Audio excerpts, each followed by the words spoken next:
In this video, I'm going to show you the 5 most useful techniques that you can achieve by using smart objects in Photoshop. In this first tip, we're going to take this image from Lightroom over to Photoshop. Notice that I've already made some basic adjustments to this image: exposure, contrast, highlights, and shadows.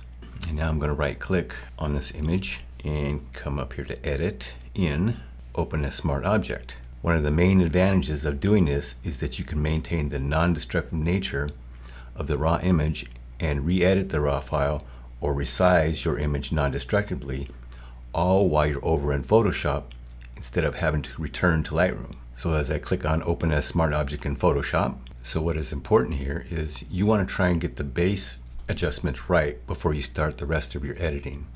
So this is a good time to do that in your workflow. So if you decide you want to re-edit the raw image right within Photoshop, maybe you thought the image was too bright or needed more contrast or needed to tweak the white balance, this is what you would do right here.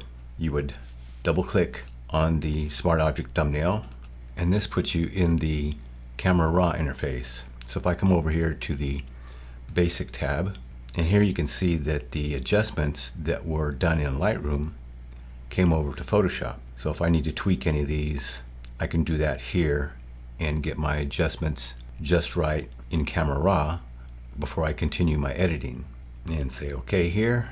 And so I didn't need to go back to Lightroom to do these adjustments. They're very similar in Camera Raw. It's a good best practice to make this initial layer a smart object in many cases when you first open up your project. Whether you're making a color adjustments or maybe using the liquify filter, the initial layer in your project should probably be a smart object. Tip number 2 has to do with image adjustments. So down here in the layers panel, you can see that you have all the adjustment layers, and as you know, the adjustment layer sits on top of any layer that you want to adjust. But in this case, I want to make an adjustment right to the image itself. So I'm going to come up here to Image, Adjustments, and I'm going to use Hue and Saturation. So if I want to maybe change the color of this dress that this model is wearing, because I want to fit it into another image for a composite. So in this case, I'll choose blues, and I'll change the hue a little bit. And I'll say OK. I'll add another adjustment, maybe levels, and adjust the midtones just a little bit and say OK. Over in the Layers panel on my Smart Object, if I click over here on the far right, it says Reveal Layer Effects in the panel. Now I have 2 smart filters. So I've used the adjustments, and because it's a smart object, it is also non-destructive, and I can go back in and change it. So I can double click on the hue saturation, so I can go back in and change any of the values.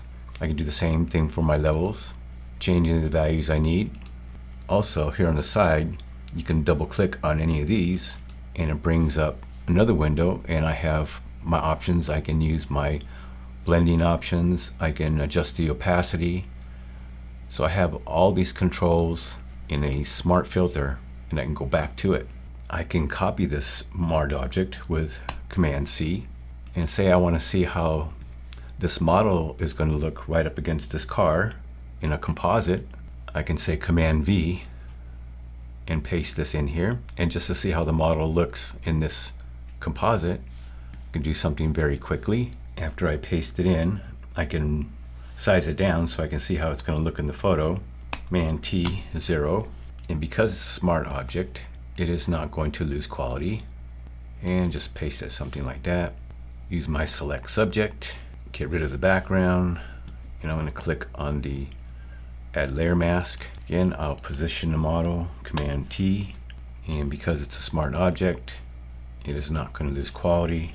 Say OK, and notice I still have the same smart filters of my original image. So if I want to change the hue to a color that's a little bit more closer to the car, I can do that. And so it's just a way to keep all your smart filters with you, and so now I can go back and forth trying to decide what colors work here in this image or any other image. So a great use of image adjustments with smart filters. So tip number 3 has something to do with duplicating smart objects, and it's something that could be easily overlooked if you're just not thinking about it at the time. So I'm going to duplicate this layer with Command J, call this bottle 2, and I'm going to move these bottles, positioning them over, and I'm going to duplicate this layer again, Command J, bottle 3. I'm going to move my bottle 3 over. I'm going to double click on my bottle 3 smart object just to show you what's in there. There's a couple of layers in here that have vector mask and another levels adjustment. I'm going to turn off this levels adjustment, and I'm going to save my smart object. But that change affected all 3 bottles. Now that may be what you want at some times, but the thing is these smart objects are all the same instance of the bottle, or the smart objects are basically all the same. They're all pointing to each other. That may not be what you want. What if you want that change to only affect one of the bottles? So I'm going to click on the bottle 3 smart object, and I'm going to put my levels back on and save this again. And just for the heck of it, I'm going to delete bottle 3. And now if I right click on any of these smart objects and say new smart object via copy, okay, so now that's my bottle 3, and I'm going to move it over. And I'm going to go back into that bottle 3, turn off my levels again, save it, and now my change is only applied to that one bottle. New smart object via copy gives you a copy of the smart object, but it's not linked to it. It's not the same instance to it. So it's just that understanding of working with duplicating smart objects will maybe save you a little head scratching episode when you realize that you're affecting more than one smart object that you made a copy of. If you're getting value out of this so far, hit that like button. So here's tip number 4. If you are done with your project, but I want to make some adjustments to the whole image, a global adjustment to the whole image, but I don't want to merge everything down and then make the adjustment. What I'm going to do is I'm going to start from the layer that's right above the background layer and hold shift down and click, and I've selected all of the layers. And now I want to convert this to a smart object. Right click, convert to smart object. And if you have a lot of layers, this could take a little while. So now I have all my layers in a smart object. And remember, because it's a smart object, I can always double click on it and open up all those layers again. But I'm going to use the filter, Camera Raw filter. Now I know that this is actually a global adjustment to the whole image at what time. So if I want to add a little bit of exposure, some contrast, adjust some of the shadows, maybe add some vibrance. I've made all my adjustments. I say okay. Now I'm out of Camera Raw, back into Photoshop, and all my adjustments have been made to this image. They're global adjustments. I've preserved all my layers. I can double click. I've opened up my smart object. I can go back in and change any of the layers that I need to.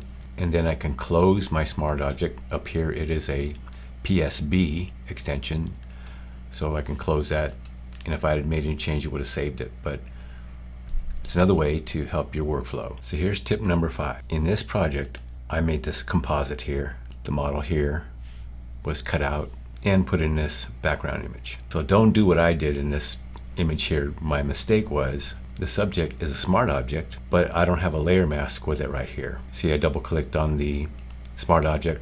There is no layer mask. That could be a problem. What I should have done is, after I created my layer mask, and in this case I knew I was going to have a layer mask, is create a smart object out of it. So I'm going to create a smart object out of my image here that has been cut out and has a layer mask with it. So now I have my smart object, and I'm going to say Command C because I want to copy it into this image here. Command V. I've copied it in.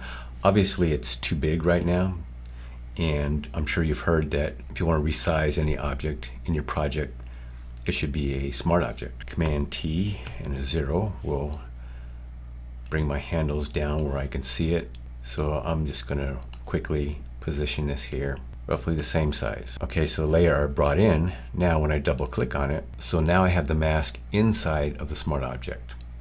So I can refine the mask, and because the mask is inside the smart object, when I resize this image or this layer, it is going to preserve the quality of the mask and the image. So I can make my adjustment to the mask right here, save the PSB. So that is something to consider if you know you're going to have a layer mask. Make the smart object first. You're preserving the quality of the mask and your image at the same time, especially if you're going to be doing any transitions, whether you're rotating, resizing. It's going to preserve everything that's in that smart object. If you want to know more about Photoshop, click or tap on one of the videos on the screen now. If you haven't already, subscribe, like, and share this video. And remember, it's never too late to learn. Thanks for watching. See you in the next video.